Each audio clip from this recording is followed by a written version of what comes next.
वडोदरा के समा indoor sports complex में खेले जा रहे WTT यूथ कंटेंडर 2026 में भारतीय टेबल टेनिस खिलाड़ियों ने अपना परचम लहराया है।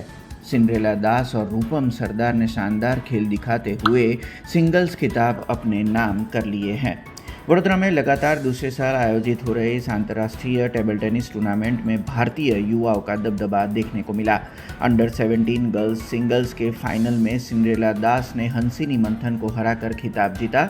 वहीं अंडर 17 बॉयज़ कैटेगरी में रूपम सरदार ने सोहम मुखर्जी को 11-8, 6-11, 11-5, 11-3 से मात देकर गोल्ड मेडल पर कब्जा किया। जूनियर कैटेगरी में भी भारत का जलवा बरकरार रहा। अंडर 13 और अंडर 15 में भी भारत ने कई मेडल अपने नाम किए। टूर्नामेंट के पुरस्कार वितरण समारोह में वडोदरा के सांसद डॉक्टर हेमांग जोशी, वडोदरा के महाराजा समरजीत सिंह गायकवाड़ समेत TTFI के महासचिव कमलेश मेहता, शिक्षणविद तेजल अमीन सहित कई दिग्गज हस्तियां मौजूद रही।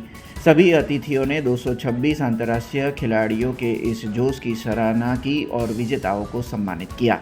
વર્લ્ડ ટેબલ ટેનિસ TTFI અને TTAB તેમના સંયુક્ત ઉપક્રમે SAG અને VMC અને VSPFના સહયોગથી વડોદરાની અંદર અત્યારે ઇતિહાસ રચાઈ રહ્યો છે કે ભારતની અંદર પહેલીવાર આંતરરાષ્ટ્રીય WTT ફીડર અને બીજી વાર યુથ કન્ટેન્ડર અને એ પણ વડોદરામાં જ્યારે યોજાઈ રહ્યું છે। આજે એના પહેલા દિવસના મેડલ સેરેમનીમાં ઉપસ્થિત રહેવાનું થયું અને તમામ ખેલાડીઓને મેડલ એનાયત કરી અને એમને પ્રોત્સાહિત કર્યા। આપણા માટે ગર્વની વાત છે કે 10થી વધારે દેશોના ખેલાડીઓ અત્યારે વડોદરાના મહેમાન બન્યા છે। ત્યારે સુંદર આયોજન બદલ TTAB, TTFI, UTT અને તમામ જે સહયોગીઓ છે એમને ખૂબ ખૂબ અભિનંદન અને શુભેચ્છાઓ પાઠવું છું। આજે આપણા વડોદરા શહેર માટે ખૂબ આનંદ ને ગૌરવનું આ world table tennis youth contender અને ફીડર વડોદરા 2025 ગેમ્સનું આયોજન જે કલ્પેશભાઈ ઠક્કર અને આપણા પૂર્વ સાંસદ શ્રીમતી જયાબેન ઠક્કરના નેતૃત્વ હેઠળ થયું છે। એક ખૂબ જ ઇન્ટરનેશનલ લેવલની આજે આપણને અરેન્જમેન્ટ જોવા મળે છે।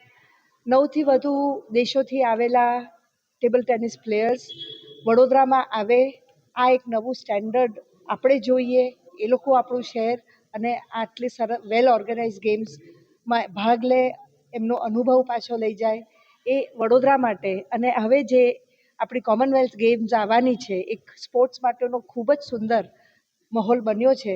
ત્યારે વડોદરામાં આ ગેમ્સ થઈ છે અને એક નવું સ્ટેન્ડર્ડ એસ્ટાબ્લિશ થયું છે। એના માટે કલ્પેશભાઈને ખૂબ ખૂબ અભિનંદન અને આખો ટેબલ ટેનિસનું એસોસિએશન છે અને સ્પોર્ટ્સને બધા જ સ્પોર્ટ્સ માટે ખૂબ આનંદનો એક આ વિષય છે।